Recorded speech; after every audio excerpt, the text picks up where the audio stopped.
Hello, good afternoon. My name is Sarah Galvin. I'm a teacher trainer. I've been specialising in ELT for over 15 years. I work on special projects in the Scuola Media, like preparing students for CET and Trinity exams, and in the Scuole Superiori for preparing students also for exams like PET, FIRST, etc. So today's topic, speaking, a forgotten skill. As teachers of English, this might seem a little strange, might seem strange saying something like this, but I often feel lately that while we teach lots of English to lots of different classes, I find myself wondering, how much do our students actually speak in class? What do they say? Who do they speak to? We can and we must make speaking a more integral part of our lessons. Otherwise, why teach English? Today, I will be focusing on Scuola Media students above all, because they usually have less language to use. They arrive from primary school with a more holistic approach to learning languages. They know words, simple phrases, etc. And I think we should take advantage of this from the start, especially before they become more analytical with our teaching. Some generalizations then about students in the Scuola Media. Well, class sizes are usually between 23, 25 students. If we're lucky, the classrooms are big, but more generally speaking, they're medium-sized, and lots of desks, lots of chairs, lots of noise. We've got students of mixed ability, mixed backgrounds, some special needs, but generally, I think we can say our students want to communicate. So we've got to channel this into communicating in English. They need to speak more. I'll be using some examples today during this talk from the text interface, which is a text for the Scuola Media. It's part of a series, and you may have heard of it, you may have seen it in your schools. Essentially, my thesis is quite simple.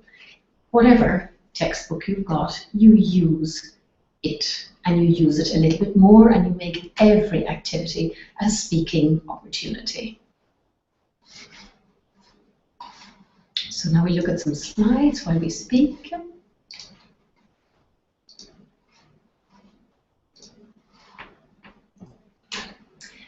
So just to recap, we spend a great deal of time teaching our students how to speak. But exactly how much time do our students actually speak English in our classrooms?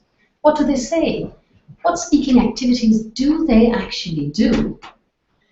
Right, in order to have a look at this and have a look at the foundation of what we'll be talking about today, we need to look at why we want to focus so much on speaking.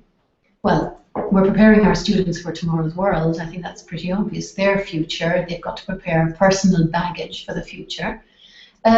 I'll look briefly at the beginning, at the foundation of any language course, which is based on 8 competences.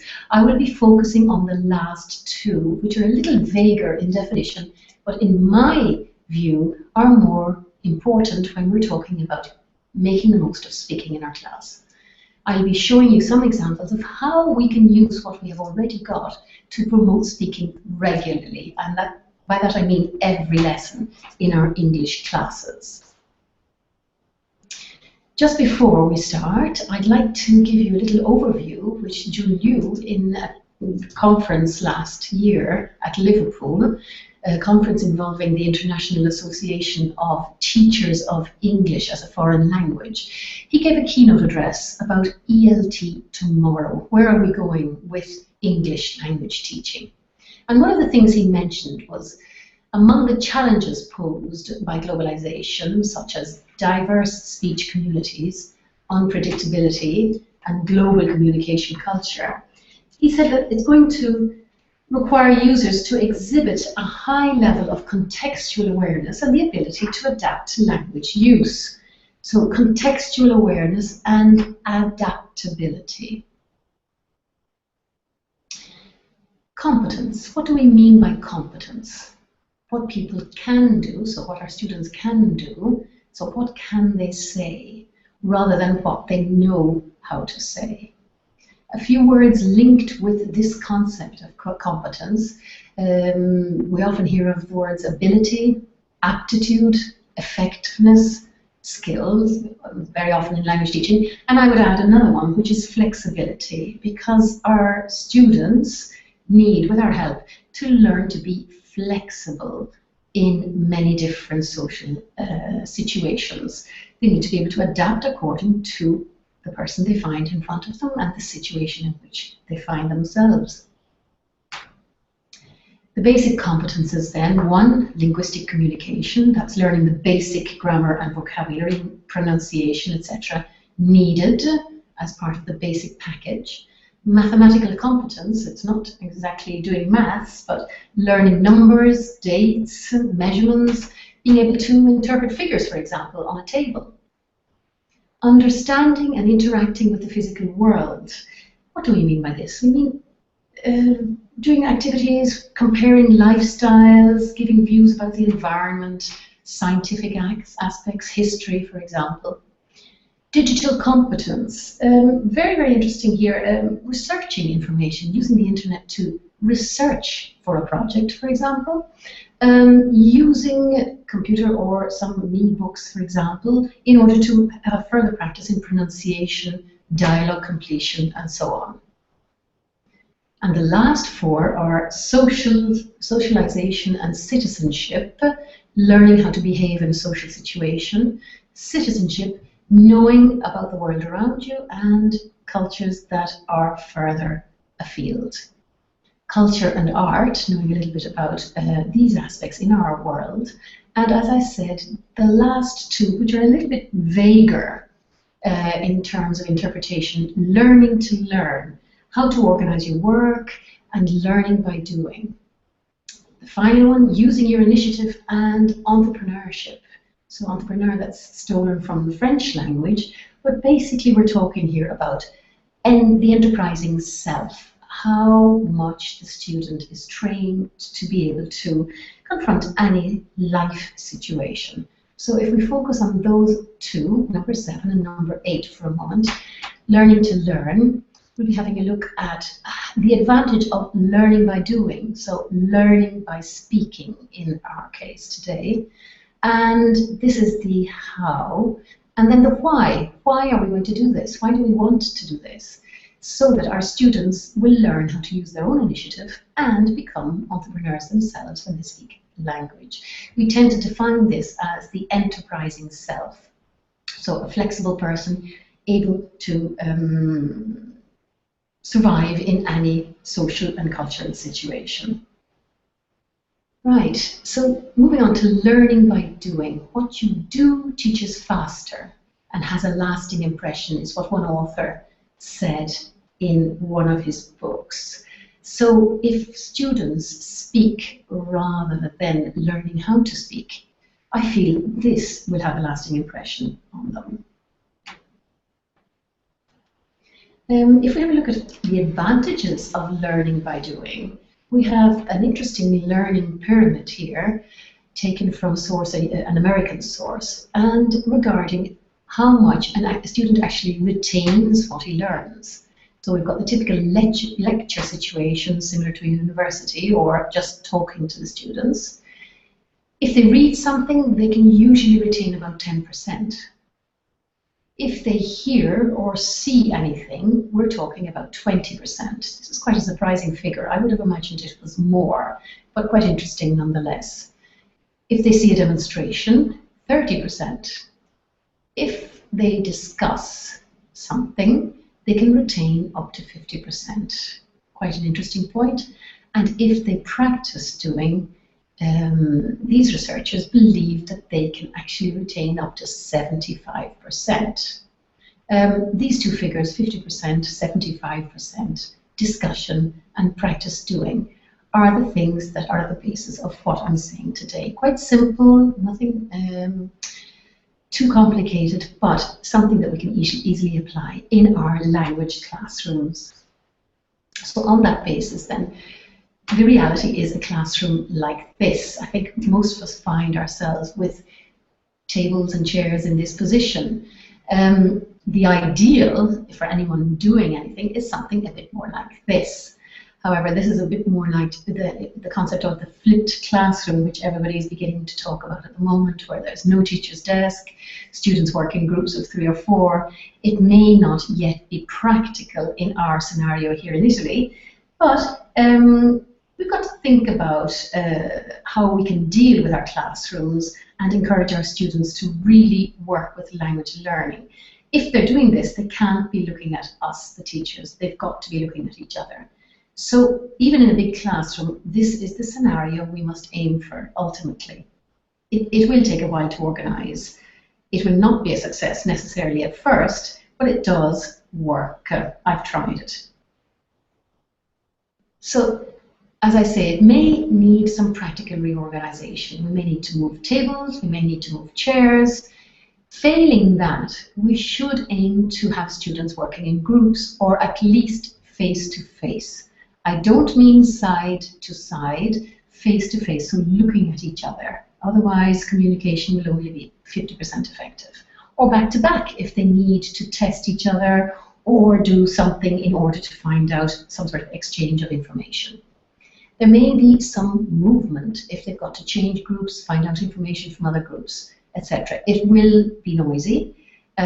This is something we've got to take into account. If we've got other classrooms next door, we may need to warn them that this particular moment in the English class is going to be a little noisy. As teachers, we may feel it's a little bit difficult to feed back on what the students are doing if they're moving around. We may not always be able to check and control what they're doing. But is that such a terrible thing? There are many different types of speaking activities we can do. How we do them, some are teacher to student, some are student to student, some are with small groups, big groups. I use teams a lot, small teams, big teams, in order to test vocabulary. They particularly like winning and then having another competition the following week in order to beat the team that won the last time. And what type of speaking activities can we do? Well, there's basic tasks that are in any textbook and course that we're doing. There's experimentation, where the students test out the sound of words in different ways, with different voices, with different expressions, doing pronunciation exercises. There are tasks where students exchange information, so questionnaires, asking for views on lifestyles, etc. Opinions, do you like this, do you like that? What do you think about? What did you do? And so on. Cultural aspects. Are other cultures so different from ours? What are ours like? Are we aware of the culture that surrounds us? Acting. Here I often tell my students to take off their Italian hat and put on their English hat. They've got to act a little bit when they're talking in English in order to improve their pronunciation and in order to feel less self-conscious when they're speaking. Reacting. Very often students ask a question and don't really listen to the answer or don't react to the answer. So focusing on how students react to what they're hearing and how they can make a dialogue last longer, for example. So remember, our objective then is to give our students the chance to acquire a high level of contextual awareness and the ability to adapt language use. Okay, they've got to be aware of their context and they've got to be flexible in order to adapt according to the situation. This is just an example of one unit from that course book I was telling you about. First page of a unit. How many animals do you remember? Okay, this is the type of exercise I often do with students just to get them started, to get them focused. If it's a big class, 23, 25, I need to get them together at the beginning of a lesson. In addition, following on from that, it's a fun thing to do. It gets them their curiosity awoken. They're interested already. They might think we're going to do something about animals, but if you look at the title, it's got big ears, and if you look at exercise 1, they're actually going to learn about parts of the body. This is Unit 3 in Volume 1 of a book for the Schola Media, so they may or may not know these words already. There are various ways we can approach this. The temptation is to allow the students to immediately pick up their pens and write in the words. However, I tend to ask the students to just drop their pens, look at the words with them, listen, repeat perhaps, feel the sound, listen to the sound of the words, and then in groups of 2 decide which word goes in which space below each animal above. They still haven't used their pens, they still haven't used anything that will be writing. This is what I mean by making the most of what you have got. In a textbook, use it for speaking. Use any exercise you've got for speaking first. Once they have decided in groups of 2 which word to put in which space, they compare with the group next door to them. Okay? And finally, they can pick up their pens and write. So writing is viewed as a consolidation, part of the consolidation phase, not the developmental phase. An exercise like this one next door, put some of the words in the category head or in the category body, may be done in the same way. No pens, orally, checking with each other, checking in groups, etc. A karaoke scenario online is often a fun thing for students to use as well in order to practice pronunciation.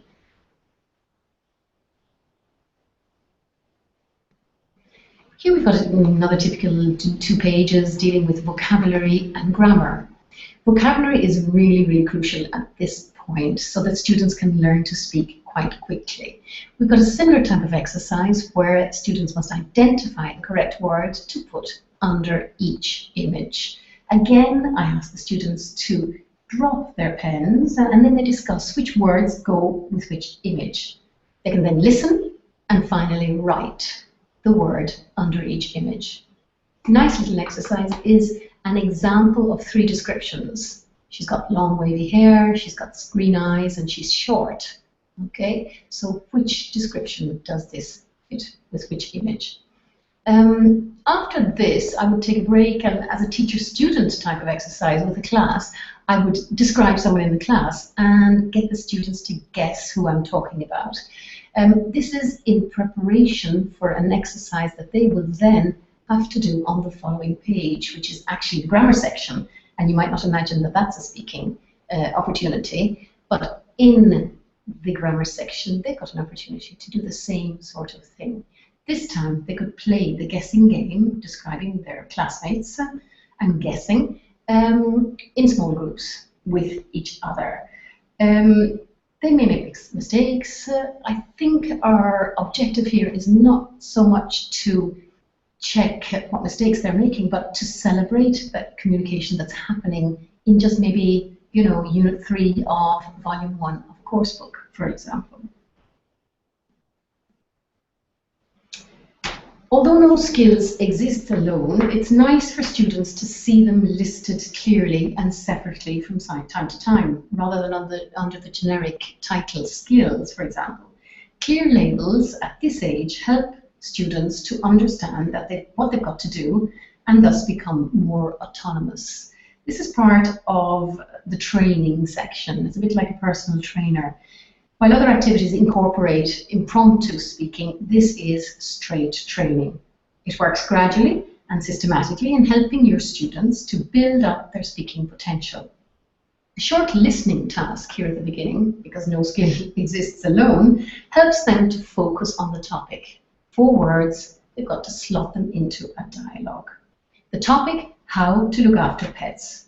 Once they've completed the dialogue, a number of different activities and language boxes help them to understand the structures used and to fix the main words in their mind. The step-by-step section which follows is a dialogue about how to look after an animal. Okay? It allows them to create their own dialogue step by step and finally practice it with a partner. Gradually, they will learn to do this section on their own, so exercises of this kind help students to gain a certain autonomy. They know what to expect from unit to unit, they will find it in each unit and they will know what they've got to do. So to recap, just on that part, we've got to use what we've got, use our textbooks, use the images and make some fun, where you guess, for example, how many animals you've seen. A simple vocabulary building exercise is something like the first vocabulary exercise we saw. No pens, speaking, comparing and checking. Also listening to the pronunciation. There are special speaking labs, for example, where we focus 100% on speaking, not just impromptu. And a step-by-step approach, which regularly viewed, allows students to become more autonomous. Okay, if we look at Civiltà, for example, this is a little page dedicated to pets in the UK. Part of the same unit, so we're continuing on parts of the body, looking after pets, characteristics, general description. It's always interesting for our students to see how others of the same age live in different countries. Well, what do they do with the information? Just read? It's important for them to discuss the information, to use it, to work with the information. Comparing opinions and so on are vital if the students are to make the information their own, and indeed in order to train them to reason about what they're learning. Exercises of this kind which follow are not only useful for all our students, but also for students perhaps with special needs. They may find the reading a little bit more difficult, but they can listen to it and as they read, but they won't have open-ended questions. They will have closed questions. They've just got to choose the correct option in order to answer the questions. 2 and 3 are speaking opportunities. So, for example, who has an animal in their class? Who has a pet? How many pets do they have? How many students put up your hand? How many have dogs? How many have cats? This is a point where many of your students will probably say the cat's name, the animal's name, what colour it is, how old it is, etc. And here you've got a natural speaking situation. Citizenship. You'll recall that one of the competences was socializing and citizenship. Difficult one to define, but it's part of the basis of any language learning curriculum. Here, in this case, it's basically, do you know the rules about looking after an animal? In Italy, or in, for example, in your block of flats or in your apartment or whatever. What are the rules? So it's making the students aware, civically aware of the environment around them, and making them think about the language that they have already used, what you need in order to look after a pet, fresh food and water, cleaning their living quarters, etc. Obviously, checking is always important. This is a progress check which, as teachers, you know, if we want a bit of quiet, it's always tempting to just ask your students to go through it and write it. However, I find if I divide the class into teams and say do something like exercise 1, let's see the first team to guess the 6 words, what their complete forms are. So you find, you give them a time limit. Time limits I find are very, very successful, 20 seconds to complete it. And the first team to complete puts up their hand. Doesn't shout, nothing like that, just puts up their hand. As a class, you can then check. It's a mini controlled speaking opportunity, but it's useful nonetheless. Another way of revising is just a fun exercise like this. Again, in teams, using some flashcards online if you wish. Otherwise, get your students into teams of 3 or 4 to complete this fun recapping stage. Let's see who gets to the finish line first. Speaking is a good way of doing this, and then writing as consolidation. I think it always gives any opportunity for a speaking moment must be made the most of. It's necessary to choose your moments with regard to fun, but this activity gives students the opportunity to play with what they've learned and even, you know, working in teams, get to know each other, etc.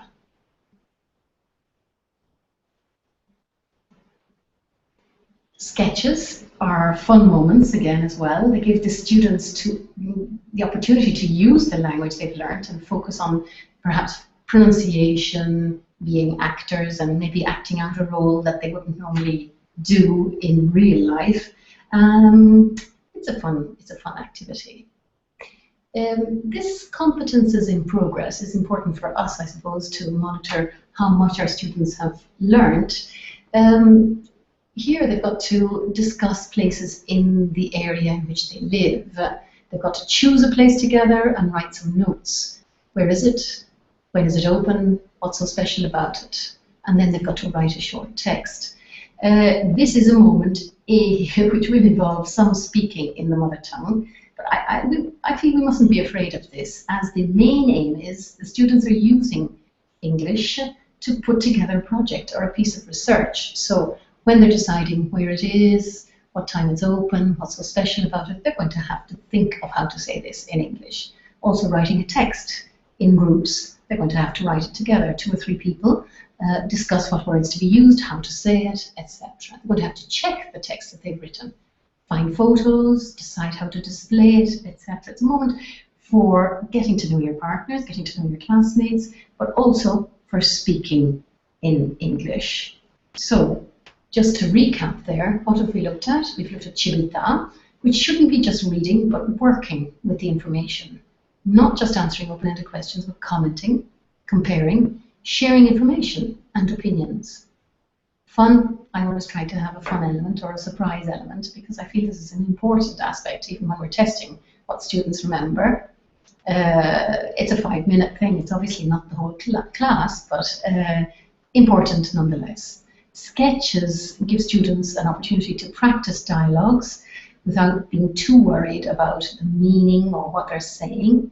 And projects allow them to discuss a project or some research together.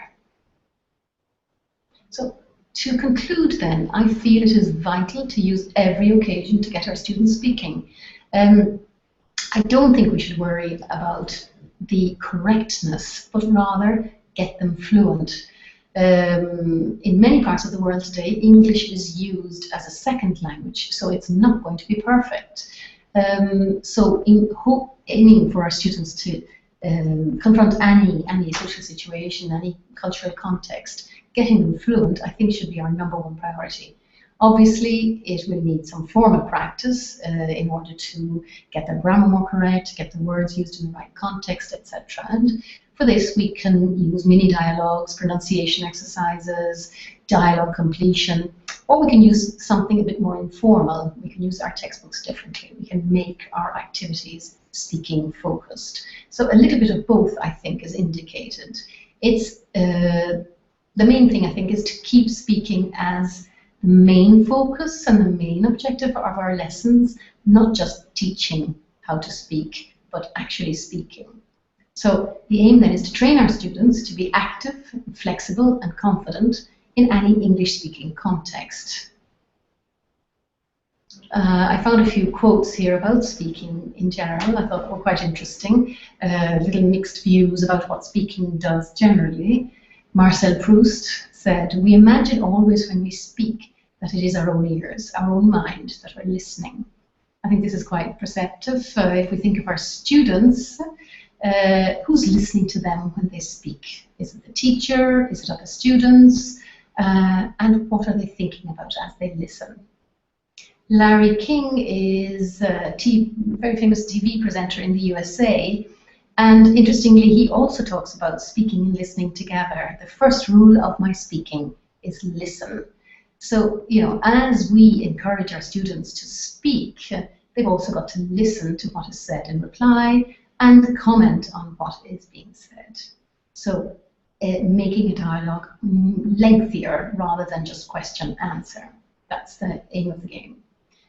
Mr. Shakespeare in Henry V, he said, "Men of few words are the best men." Well, are they? You know, is it better to speak less or to speak more? You think about it. Thank you very much. It's been a pleasure speaking to you today.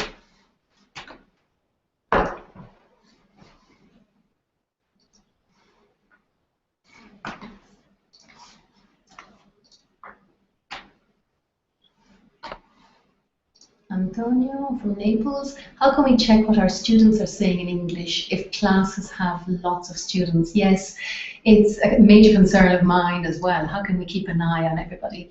Well, I think the main thing we've got to do as teachers is move around the classroom.